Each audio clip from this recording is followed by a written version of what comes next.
welcome to Andy Dennert's Reality Blurred. I'm the aforementioned Andy, the creator of Reality Blurred, and a writer who believes in the power of true stories. Every week I'll take you behind the scenes of reality TV and my writing. On today's show, let's peek behind the curtain and look at the scaffolding, literally and figuratively, on some of our favorite shows. Plus, a bunch of recommendations, a quick update on this podcast, and life advice from TV, once again from Mr. Rogers.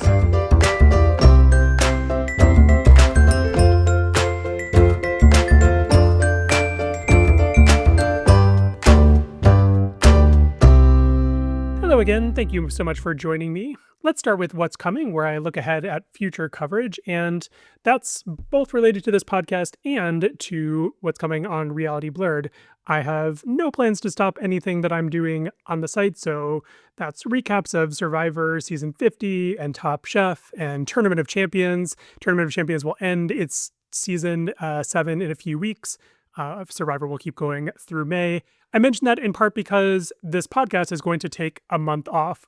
You may remember that I've switched to a 3 months on, 1 month off season structure. So we kind of have the same length season as Survivor, 12 episodes, and then just take a month off, unlike Survivor. But of course, I don't have a 400-person crew and a bunch of cast members and hundreds of hours of footage to edit. So that's why I can take a month off and then just return after that. So this podcast will be back with brand new episodes in May 2026. And if you are new to it, head back into the back catalog where you will find lots of episodes from seasons 3, 2, and 1, and plus the very first season, which I guess is season 1. I think I numbered it that way. Anyway, you'll find all these episodes I've done in the past, so work through those during this next month if you would like something to listen to. Or, of course, come on over to Reality Blurred and join us in the conversation there. I look forward to the new season and also to a little bit of a break because that can always help me refresh and come back with some brand new material and ideas for you. Speaking of ideas, let's go on to Behind the Scenes, where I share details about how reality TV is produced. And this has a bit of behind the blog where I talk about how I've written stories too, because this is a combination of those things. So I recently reviewed the newest Food Network competition called Flavortown Food Fight. As the name suggests, it takes place in Flavortown, the place that Guy Fieri invented to where great food takes him, and now it's become manifest in real life. Flavortown, the set that this show is on, is incredible. There's a town square surrounded by restaurants, and that's where the chefs cook. I'll point to my review for all the details about it. It's a really fun show, kind of adds in some new elements, makes it a little bit like Jeopardy in some ways, plus incredible, beautiful set that is just really immersive in a way that many sets for food competitions are not. They can kind of just sometimes be food stations and, a nice little background, and that's it. When I was watching, I noticed at one point there was a camera that kind of like panned across a kitchen, and above a wall, sort of the wall kind of ended where the set wall ended, and you could see some of the lighting and scaffolding in the ceiling. Obviously that is nothing new. You can kind of see that from some of the far off shots earlier in the episode too over Flavortown. It's not like they pretend that it's actually outside, but I noticed sort of mark on the wall and I was like, what is that? And I kept watching that location and I saw another image of it. I'm like, that looks extremely familiar. So I did some major investigative journalism as I wrote, which is to say I went and watched another episode of a Guy Fieri show, Guy's Grocery Games. That takes place inside Flavortown Market, which is a grocery store. Now, just a little bit of history here.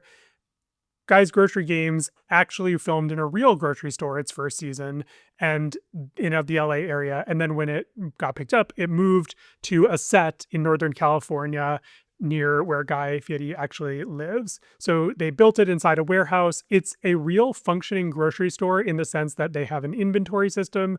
They have all kinds of food that is, non-perishable in the aisles. Then they have perishables on the edges. They donate all of the perishable food that isn't used during the competition. And of course, they're filming episode after episode after episode, so they're using it up for the show as well. But then they have any left over, they are donating that.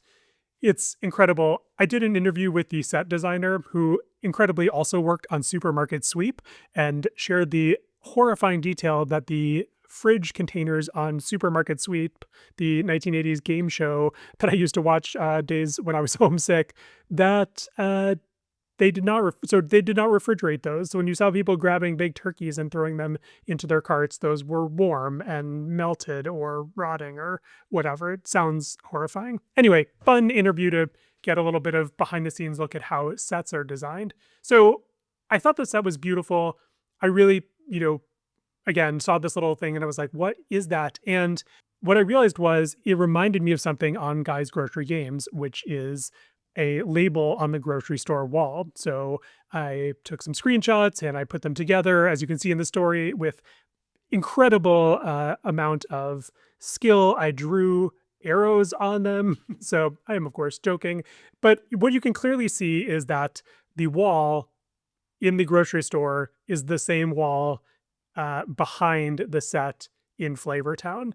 Now, I had a little bit of fun with this in the sense that it's the grocery store is actually housing Flavortown itself. So the Flavortown market has Flavortown downtown inside it, which is quite the mindfuck and funny if you think about it, and maybe makes perfect sense for Guy's kind of bizarre Flavortown world.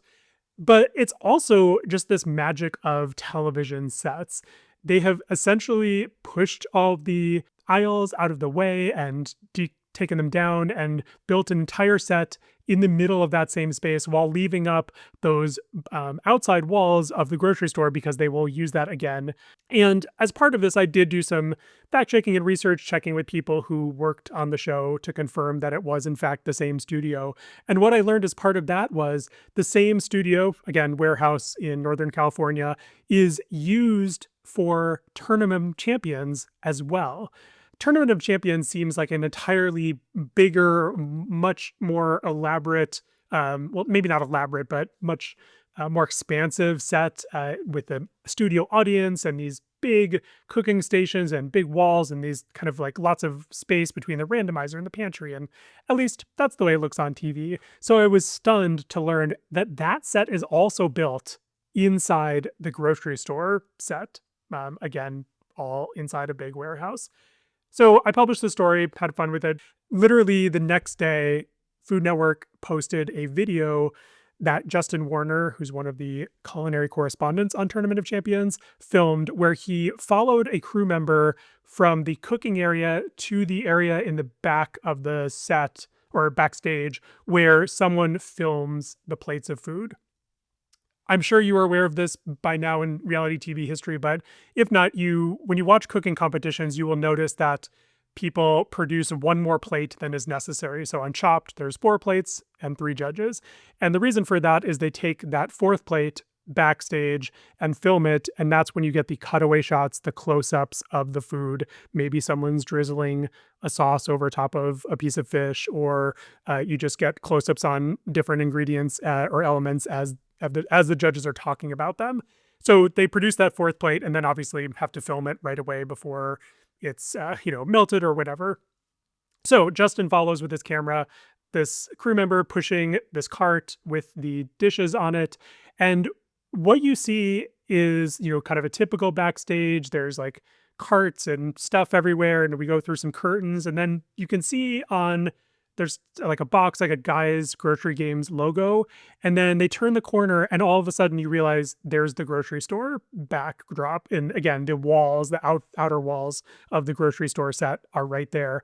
And it's incredible. Like Justin comments on all the shelving that you can see piled up there. I mean, it looks like this could be the set of Hoarders. Honestly, it's so crowded. There's so much stuff around. Obviously, the crew knows where everything is and can move around there, but it's just like, it's a lot, and it's much busier than, of course, what happens in the front of this set where we actually see 99% of the episode. So the video goes on. I will link to it in the show notes or episode description on your app. So check this out it's a great video to watch and really fun just to get that behind the scenes glimpse. But it's so cool that Food Network shared that just to show us the talent, the person who sits back there with that camera and does kind of like Justin talks about how they might have to, zhuzh it up a little bit to make sure that they can get a good angle. They're not changing what the chef has made. They're just getting a good shot of it to make sure that we can see and understand what's on each plate. So we get a lot of great insight there, and it's so cool that they share that. And also that it, again, gives away that secret that just a day before, I revealed to the world for the first time, and just sitting here waiting for all my journalism awards to arrive as a result of that. That said, to be serious, I've noticed is that there's a lot more willingness in the past few years, especially, and it's kind of almost like kind of ramping up exponentially, it feels like, for shows to share what happens behind the scenes.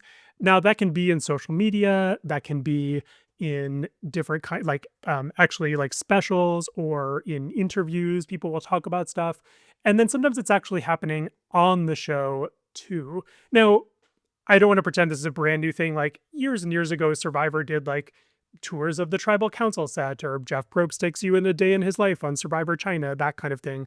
And we've had glimpses behind the scenes of shows, all throughout of reality TV history. But again, I think there's just a lot more of it now, especially because contestants, players, cast members are talking a lot more about what happens. So we get those angles as well. I'll give you a fun example, though. On Survivor, season 49, Jeff Probst and the players talked at the very first few minutes, the very first episode, talked to players about being alternates who were sort of subbed in at the last minute, and they were now playing the game and sort of what that's like. This has been not really a secret in the Survivor world.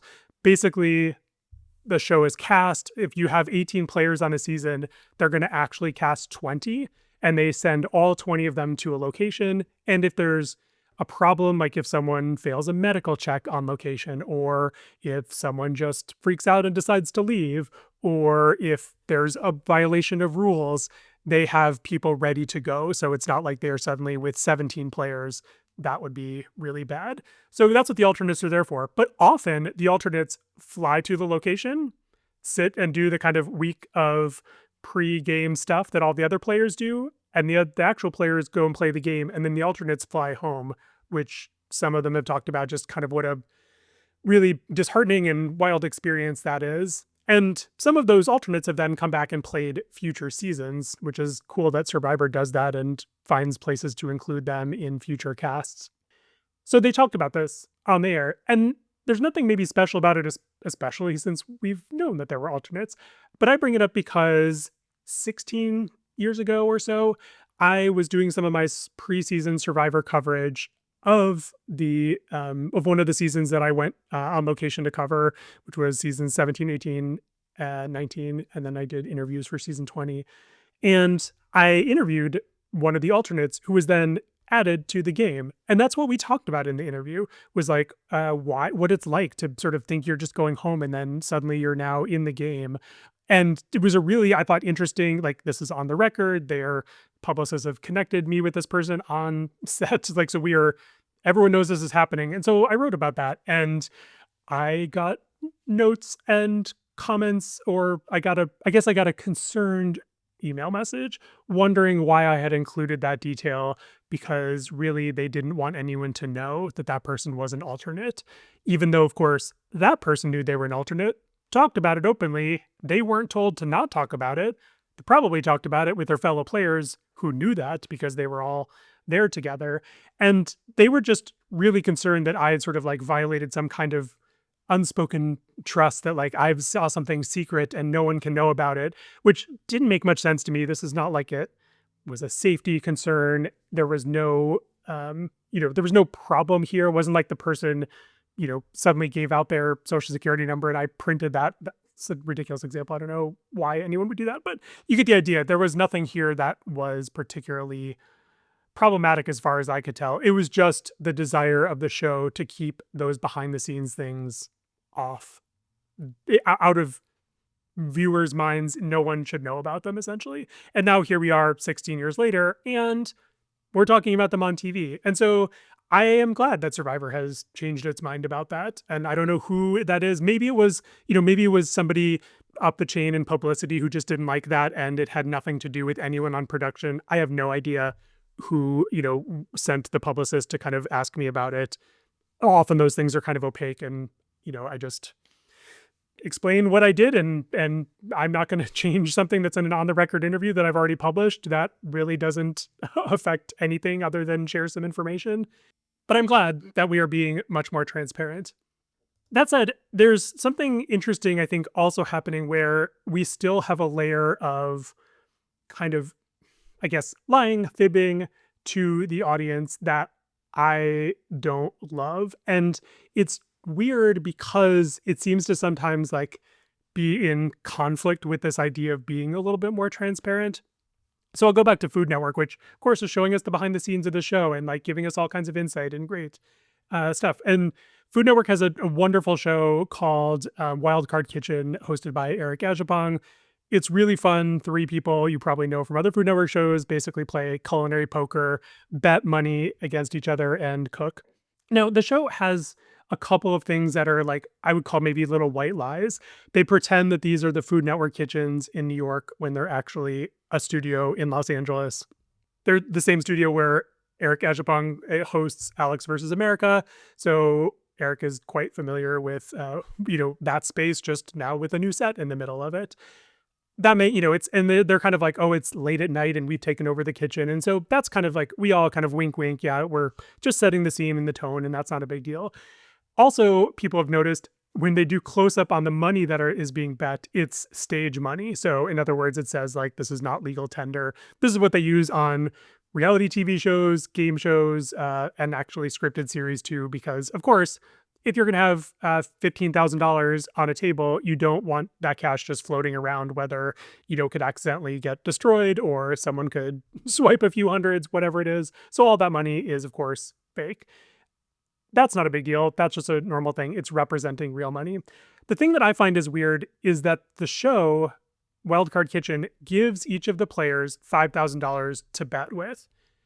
That $5,000 is their money. So they talk about it like, this is my money. I want to keep my money and I want to win more. All of that's perfectly fine. Where it gets weird to me is the players have clearly been coached in, or the chefs have been coached in interviews to say things like, I took this out of the ATM and my wife's going to be mad at me. And it's like, that is bullshit. And I don't know why you're making up a story about your dysfunctional relationship here when that's not true at all. Now, sure, what you could say is like, my wife would love if I came home with this $5,000, so I need to be careful with it. And she would love if I came home with more than that. And there's multiple occasions of this, like, I took this money out of our savings, and it's like, what are you doing here? Like, why are you saying this when it's, again, not true? Now, perhaps you are hearing me say this and think this is no different than we're filming this at night in the Food Network kitchen, and we all kind of know that they didn't really do this. But for me, it crosses a line into, we're not telling the truth. We're not being honest with our audience. And to his credit, Eric Ajapong, in an interview I did with him before I saw any of the show, openly admitted and told me about the studio's location, talked to me about the money. And he was saying that that was actually important to him, that the producers provided that cash for people to bet with so that it wasn't actually losing money. So, of course, people are paid to be on the show. They're given an appearance fee, and then the $5,000 is on top of that. So hypothetically, let's say someone gets paid $10,000 to appear on Wildcard Kitchen. They're then given $5,000 cash to bet with. Of course, they can lose that, but they will still have their $10,000 check and go home with that. Or if they win money, maybe they'll go home with $7,000 on top of that original paycheck. So it is real money at the end of the day. It's nice to actually take that money home. There is real consequence to this betting. Just, I don't know why we do these weird lies in the confessionals. Reality TV has done versions of breaking the fourth wall, showing us behind the scenes, both on and off shows, as I mentioned, for years, all the way back to the real world, whether that's a medical emergency during a challenge or producers intervening during a fight or something like that. There's all kinds of examples of this happening. And I think that it builds trust to show us those moments when they're necessary and make sense, or just to help us understand what's actually going on for players. It's very shocking sometimes to see those photos of Survivor players standing on a beach surrounded by like 6 people, 3 with cameras on their shoulders and 3 with boom microphones and maybe some producers there as well. And it's like, oh my gosh, when they're having these private conversations or small group conversations, there's actually a ton more people hanging around. And that's what their reality is like. There's a show that I've reviewed that I will recommend to you momentarily called House of Villains, which is in its 3rd season, and it moved to Peacock for that. It's a ridiculous show and totally stupid, which is one reason why I love it so much. But it's extremely self-aware about reality TV, the way villains are cast and edited, the way hosts behave. And so it has basically made that kind of glimpse behind the scenes of reality TV into the reality TV show itself, which is kind of an incredible accomplishment just because it's like layer on top of layer and it actually works. And some of it is very transparent. You can actually like they're showing us what's happening or they're joking about the editors, that kind of stuff. Or we see kind of like stagey things that we know are staged, but are clearly kind of being done for our benefit. It's just interesting that they've managed to do that well because other shows have tried and can't really or haven't really hit that tone well. I think it makes House of Villains a better show because although it is a real competition for a couple $100,000, now we can kind of laugh at the concept, the casting, the people, their behavior because they're laughing at themselves and the show is laughing at itself in the editing. And so all of this is kind of still like a version of that peek behind the curtain, whether it is an actual behind the scenes video, whether it is a kind of meta textual thing like in House of Villains, or if it's somewhere in between. We're getting to see how these shows come together, how many people it takes to actually do it. Dozens, hundreds, depending upon the show, depending upon the location. Never mind people who we don't see at actual, like on set, there's people who are doing editing and casting and promotion and publicity and people at the network. And just, it's an incredible operation and super collaborative. It's so interesting to me that any TV show or movie is ever made, considering how collaborative they are, considering how many people have their hands in this product, and then it comes together as a result of all of their work. So it's not just one person doing it. It still boggles my mind in the best possible way. And that's why I still love writing about it and exploring it. And maybe writing a silly story like the Guy's Grocery Games set holding all of Flavortown inside it. But it really does show how miraculous this is, that someone was able to build these spaces for us and how it's easy and how we can also be tricked by it. Like Tournament of Champions actually moved from the LA area where it was first filmed in an old abandoned IKEA. Well, I guess not abandoned because they rented it out, but now it's filmed up there and you wouldn't know that the set and stage moved because the set doesn't look all that different from our perspective. But it's really cool that they're able to create these artificial worlds for us and then also let us see a little bit behind the scenes. Okay, on to recommendations where I share things that are bringing joy and entertainment into my life. So the first 2 are shows I just mentioned because I think they're great. House of Villains on Peacock. If you love people like Kay Chastain and Tyson from Survivor and Tiffany New York, she's back on again. And one of the kind of bits they did was pretending that she's just living in the mansion and never leaving, which is hilarious because, of course, that's kind of what it feels like on other shows where they just keep bringing back the same person until they win, like Boston Rob on Survivor, for example. You know, there we go. Anyway, just wonderful, fun show if you like that kind of thing. So check it out on Peacock. And then there's 2 previous seasons as well. Also, Wildcard Kitchen, which is on Food Network. I want to especially highlight the episode this season where Alex Gornishelli took over hosting and where Eric Ajapong actually participated as a contestant. It started as kind of just a offhand comment that Alex made at the end of an episode where she was one of the 3 chefs cooking and bedding, and Eric agreed, and then they swapped places for an episode. And it's just a whole lot of fun. It really keeps up that fun, just, you know, friendly competition vibe that show has. And also, you know, gives us a nice little switch between the person who's been hosting Alex now is getting hosted by Alex. So, and Alex is clearly enjoying that. And Eric seems to be enjoying it as well. My next 3 recommendations are a little bit of a random collection, but since we're taking a month break, I thought I'd give you some things that are might be useful, might be entertaining, might be all of the three. The first is a website called Another Day Closer, where you go and look and it will tell you a piece of information about how close we are to a certain date. That is hard to describe, so I will just say what it said to me when I went to it right now. The song Macarena, hitting #1 in the USA, is now closer in time to the moon landing than to today. So that's just kind of like a total mindfuck for me. And they give you the little grid. So between the moon landing and the Macarena was 27 years. Between the Macarena and today, 29 years, 8 months. So it's really like, I don't know. I mean, I think it's fascinating. It can also be a way of thinking like, holy shit, where did the 29 years since the Macarena go? If you really want to have fun with it, underneath this, there's it's kind of a small box, but it says set your birthday. So you put your birthday in. Let me do that right now for me. Dun, dun, dun. And you, once you do the, oops, I mistyped the year there. So my birthday is closer to the release of The Wizard of Oz in 1939 than to today. So it was 38 years between The Wizard of Oz and my birthday.